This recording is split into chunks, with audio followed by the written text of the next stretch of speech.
उसने दौड़कर अपनी बेटी को उठाने की कोशिश की, मगर बेटी की आंखें बेजान और होंठ बेहरकत थे। आयशा ने हाथों में सहारा देने की कोशिश की, मगर जैसे हर चीज उसके हाथों से फिसलती गई हो। पड़ोस के लोग दौड़ कर आए, मगर आयशा की चीखें इतनी शिद्दत की थीं कि सब खामोश हो गए।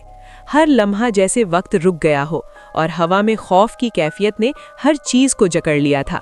स्कूल का खेल का मैदान अब सुनसान कब्रिस्तान की तरह लगने लगा था।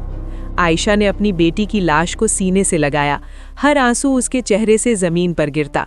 उसका दिल टूट रहा था और हर सांस एक दर्द की चीख की तरह महसूस हो रही थी। हर तरफ सिर्फ खौफ और खामोशी छा गई। ये लम्हा आयशा की जिंदगी का सबसे स्याह और ड्रामाई पल बन गया, जिसने उसके जहन और रूह पर हमेशा के लिए छाप छोड़ दी। माँ ने अपनी बेटी की मौत का सदमा बिल्कुल बर्दाश्त नहीं किया और उसी सदमे में वो दुनिया से चली गईं।